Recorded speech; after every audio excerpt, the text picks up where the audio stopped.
Hi, I'm Nate Biddle, and this is VR on the Web.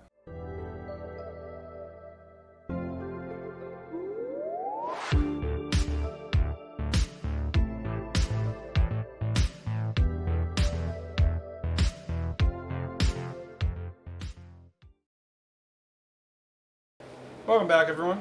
Today I want to talk about a couple things, one being digital assets, blockchains, and e-commerce in the metaverse, and the other being my thoughts on the new movie Free Guy. So let's jump right in. In his thoughts on the metaverse, which he calls the Metaverse Primer, I'll include a link below, Matthew Ball refers to the role of content, services, and asset businesses, which is just a term he uses to refer to, and this is a quote, the design, creation, sale, resale, storage, secure protection, and financial management of digital assets, such as virtual goods and currencies, as connected to user data and identity. This contains all businesses and services built on top of and or which service the metaverse, and which are not vertically integrated into a virtual platform by the platform owner, including content which is built specifically for the metaverse, independent of virtual platforms. So I'd like to affect the following term, metaversal commerce, to refer to commerce that occurs across the metaverse in the same way we refer to global commerce in our world. Now, regarding digital assets as a part of metaversal commerce, those things that you might consider platform and world dependent are things like skins in Call of Duty and other games, V-Bucks in Fortnite, and things like that. Things closer to approaching metaversal commerce are things like virtual trading cards in the Hive blockchain-driven Splinterlands, formerly known as Steam Monsters. So in context of the metaverse, my thoughts are that the market for cross-platform, cross-regional digital assets, content, and services will explode as things become more interconnected. We have demographics that have grown up with monetized digital assets as a norm among some of the most popular games in our society, and the value of a thing is determined by consumers. So as those consumers grow and enter the market as a workforce, then proliferation of digital assets has opportunity to flourish. So an allowance of interoperability of said assets across platforms and across locations in the metaverse could create a greater impetus for purchase and a greater value on said goods. So as with the blockchain, the price of goods may reflect the cost of creation, upkeep, etc. that a provider might have. I'd like to use the Splinterlands as an example. Splinterlands, formerly Steam Monsters, is a blockchain-based digital trading card game that's hosted on the Hive blockchain. The Hive blockchain is a blockchain forked from the Steam blockchain that's the underlying mechanism powering Hive.blog, which is a social media site where you can earn crypto through social media participation and content creation. There are also a number of decentralized applications built on top of it. I like Splinterlands as an example of how blockchain can be used to track and verify, as well as delineate value among digital assets within the metaverse.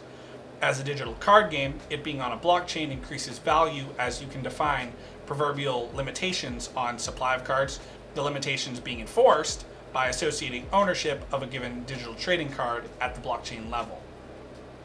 So as blockchains are decentralized, then outside of catastrophic failure of that blockchain, in this case Hive, you can't fake ownership. So that doesn't necessarily mean that you can't have the 3D art, but it will mean that you're not recognized as an actual owner by those who are collecting these things, and you'll be denied use of such things in gameplay, for example. It's the same reason no one's going to pay you $100 million for, a photo of the Mona Lisa, and the same reason you won't be able to go to a Magic the Gathering tournament and bring in a drawing of Black Lotus and expect to be able to use it in a match. So consider this.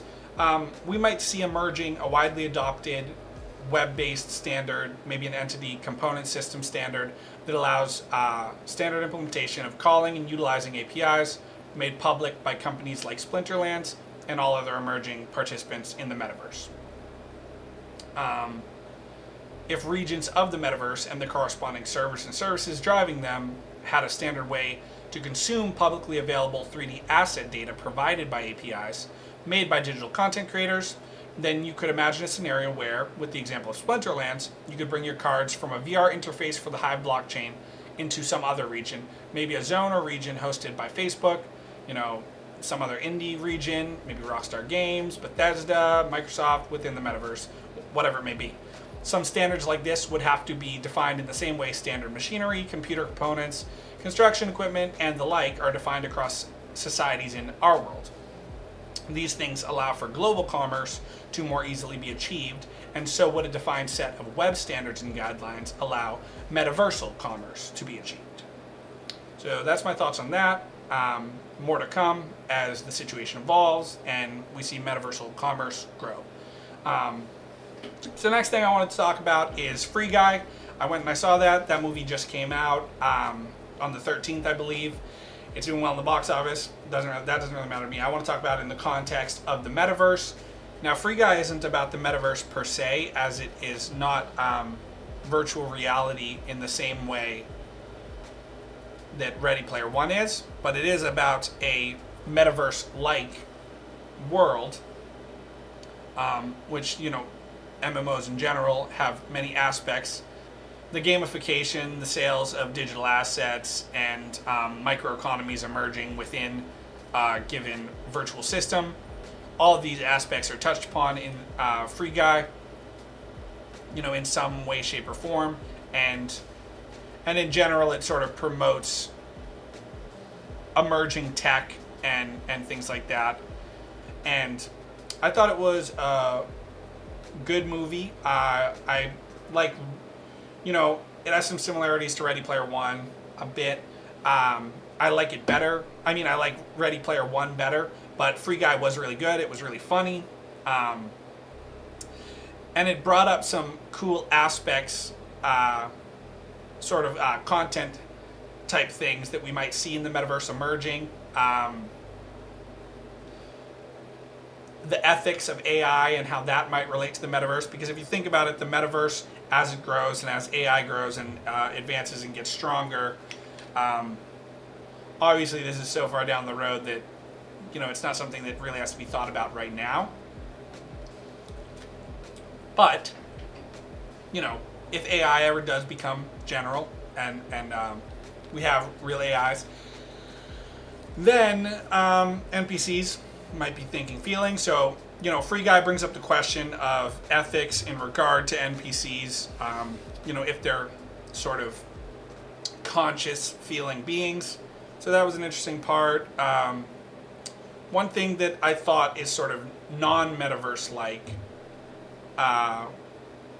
although this is really just the way the world is right now, so I understand, it's that, in the movie, it's the main storyline revolves around a singular platform.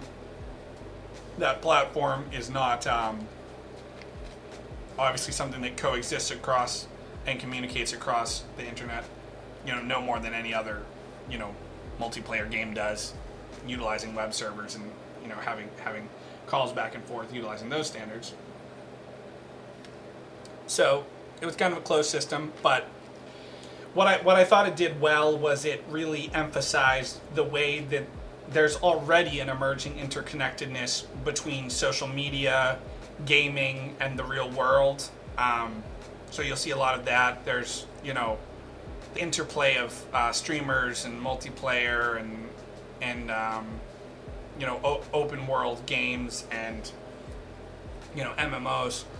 That interplay was really emphasized, and, I thought that was really cool.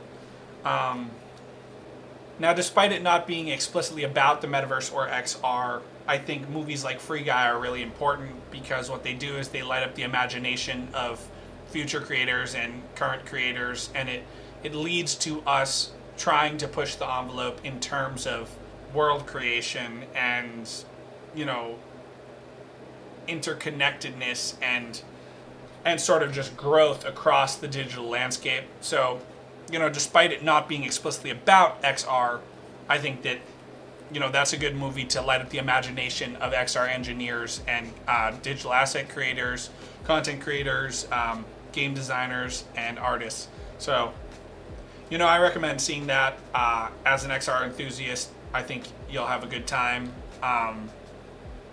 You will have to suspend some disbelief, obviously, but I think that's the case with many movies. But it's a fun movie, pretty good. So So if you do go see it, let me know in the comments below. Let me know what you thought. Thanks for coming. If you like the content, leave a like. If you haven't already subscribed and you want to, I'd greatly appreciate it. And aside from that, I'll be back next week with Metaverse update number 4. And that's all. Talk to you guys soon. Bye.